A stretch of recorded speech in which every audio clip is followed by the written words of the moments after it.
سلام بچه‌ها، امیدوارم که حالتون خیلی خوب باشه. من نرگسم و این دومین ویدیو کانال یوتیوب منه و انقدری که آپلود ویدیو اول اصلا بدون توجه به ویواش به هم کیف داد، از این بابت که دارم یه کاری رو انجام میدم که از بچگی دوستش داشتم. که همین این به ذهنم رسید که تا تابستون تمام نشده باید یه باکت لیست تابستونی درست کنیم. هنوز 2 ماه وقت داریم حدوداً و باید بتونیم از تابستونمون استفاده کنیم. با اینکه من از فصل تابستون متنفرم، اما ترجیح میدم از این 2 ماه حداکثر استفاده رو بکنم. سر همین یه باکت لیست تابستونی درست کردم، کارهایی که میتونیم تو تابستون انجام بدیم، چه به صورت تکی چه با کسایی که دوستشون داریم، و گفتم که اینم با شما شیر کنم. حالا مواردی که من یادداشت کردم میشه گفت یه کوچولو شخصی سازی شده است. شما میتونید نسبت به اینکه خودتون علاقتون چیه یه لیست اینجوری درست کنید که خیلی بانمک میشه. اپلیکیشنی که میتونید استفاده کنید ازش که یه مقدار فاز گرافیکی تری بگیره و انگیزتون بیشتر بشه واسه انجام کارا، میتونید از کانوا استفاده بکنید. میتونید اونجا کلید واژه رو سرچ بکنید، مثلا سامر باکت لیست یا همچین چیزی، اینا رو که بزنید براتون یه سری قالبای از پیش آماده شده میاره که شما میتونید با سلیقه خودتون انتخاب کنید، اونا رو بچینید و خب خیلی ذوق آدمو بیشتر میکنه. موردی که من برای خودم نوشتم و دلم میخواد که توی این تابستون انجام بدم چی است؟ 1.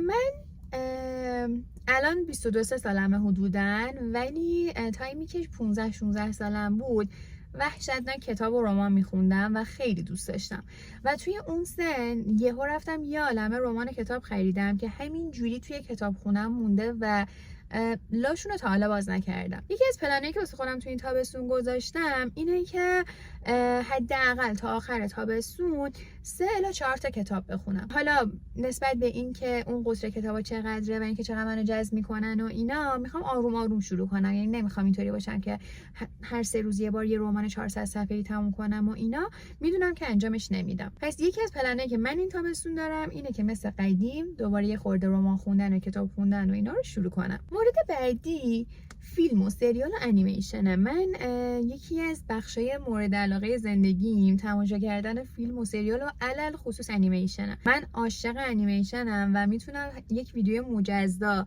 در خصوص انیمیشن درست کنم یه بار. ولی کلا این موارد رو خیلی دوست دارم، ولی یه مشکلی دارم، اینکه من کلا عادت دارم چیزهای تکراری که دوستشون دارم و هی تکرار کنم. یعنی چی؟ مثلا انیمیشن های بچگیمو که خیلی دوستشون دارم، مثل شرک، مثل پاندای کنفوکار، مثل نمو، مثل انیمیشن های پرنسسی، راپونزل و سیندرلا و اینا رو هی تکرار میکنم و میبینمشون به صورت تکرار شونده و انیمیشن هایی که جدید میان رو بهشون فرصتی نمیدم که نگاهشون کنم. کاری که این تابستون میخوام بکنم دقیقاً همینه.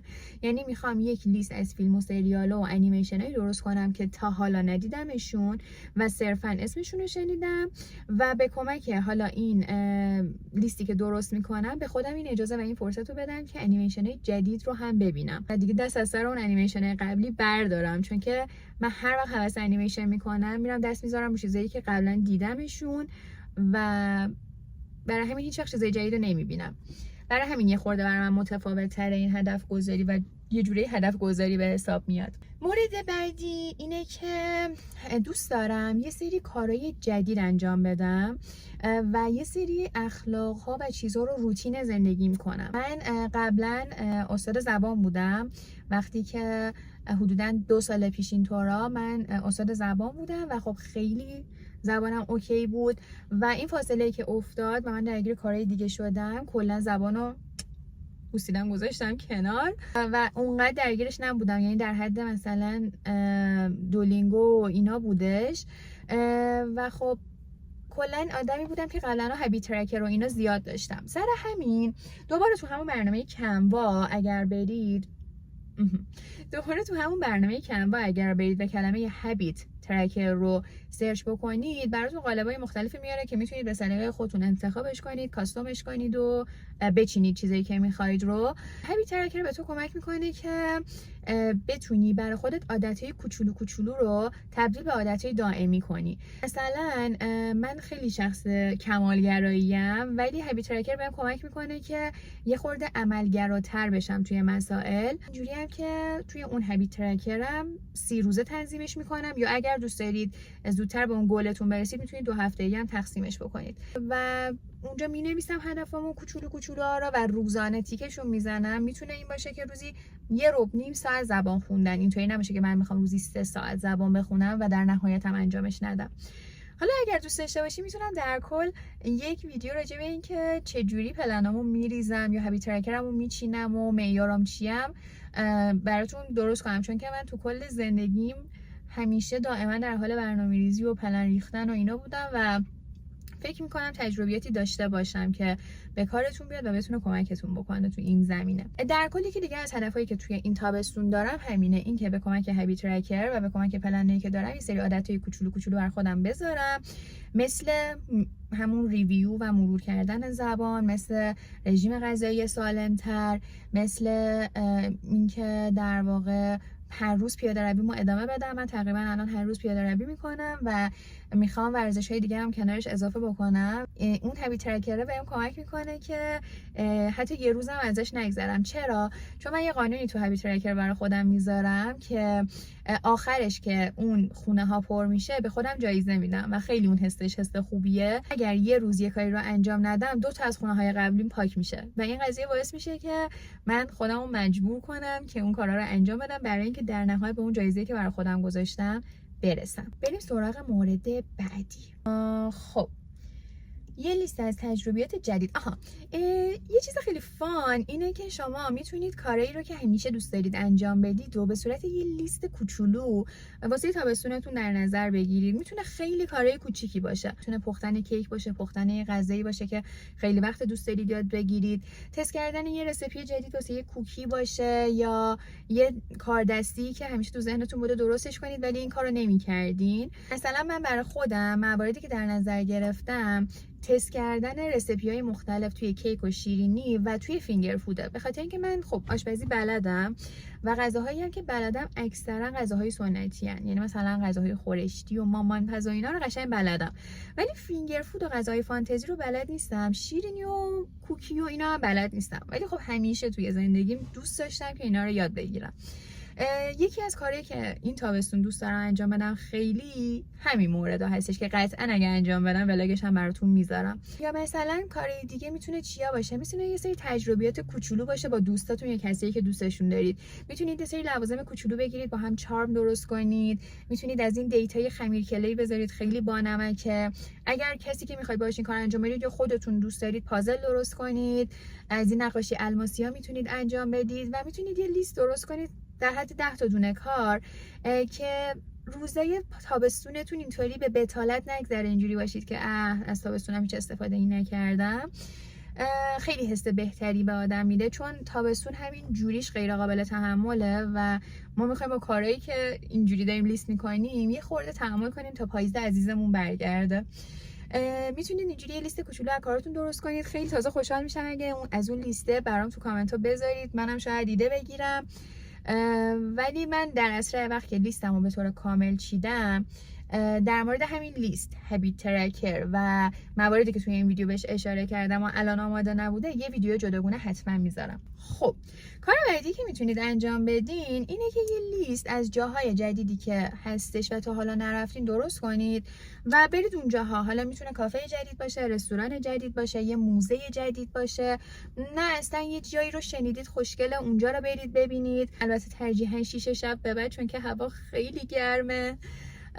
میتونید همچین لیستی رو درست کنید و یه تایمای اون کار رو انجام بدین. البته میدونم خیلی الان قیمتایی که توی کافه ها و رستوران ها و اینا سرسام آوره، ولی میتونید براش برنامه ریزی کنید. یعنی به جای اینکه چند تا تفریح کم ارزش مثلا توی هفته 3-4 بار به جای اینکه برید قهوه بخورید، میتونید اون رو تبدیلش کنید به تجربه کردن یه جای جدید و یه بار تو هفته اون کار انجام بدید که حس میکنم خاطره سازیش و حال خوبش خیلی براتون بیشتره.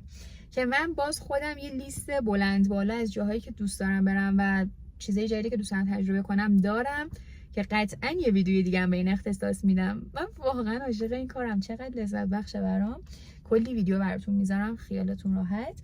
حالا همه این کارا رو که انجام دادین، به نظر من تمام اینا رو واسه خودتون ثبت و داکیومنت کنید. مثلا من یه دفتری دارم، الان اتفاقا آوردم به شما نشون بدم. این یه دفتره و میبینید این قطعا این شکلی نبوده، ولاش پر خاطر است. وقتی که این کار رو میکنید انگار که وقتی چیزها رو ثبت نمی کنیم از ذهنمون بعد یه مدت میرن، ولی من وقتی که میام این کتاب و این دفتر رو در واقع ورقش میزنم یهو از 1 سال پیش یه صحنه هایی رو فلش بک میزنه توی ذهنم و خیلی واضح همه چی یهو یادم میاد. حس میکنم که ما بیشتر نیاز داریم که خاطراتی که میسازیم توی ذهنمون بمونن. حالا من توی این دفتر فقط نوشته نمیذارم، خیلی جاهاش عکس چاپ میکنم میذارم و اینا. خیلی خاطرات آدم و برای آدم ملموس نگه میداره و آدم یه جوری میفهمه انگار اطرافش چه خبره و داره زندگیش چه جوری میگذره. من کلا آدمیم که خودم فراموشم میشه حقیقتا. یه همچین چیزی بهم کمک میکنه که چه روزای خوبم و چه روزای بدم و هیچ وقت یادم نره.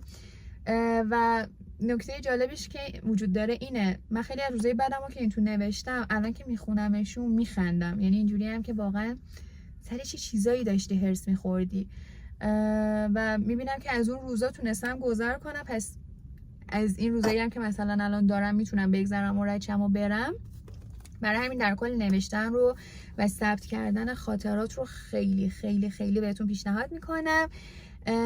میبینی که مثلا وقتی اینجوری میشه قشنگ معلومه اینا همین خاطره‌های آدمه که این وسط حجم این دفتر رو بیشتر کرده. خیلی کار دوست داشتنیه به نظرم. خب بچه‌ها اینم از این دومین ویدیو من براتون گذاشتم. امیدوارم دوستش داشته باشین. هر کانتنتی که مد نظرتونه و دوست دارید و فکر میکنید من میتونم اجراش کنم برام توی کامنت ها بنویسید. حتما اگر در توانم باشه انجامش میدم.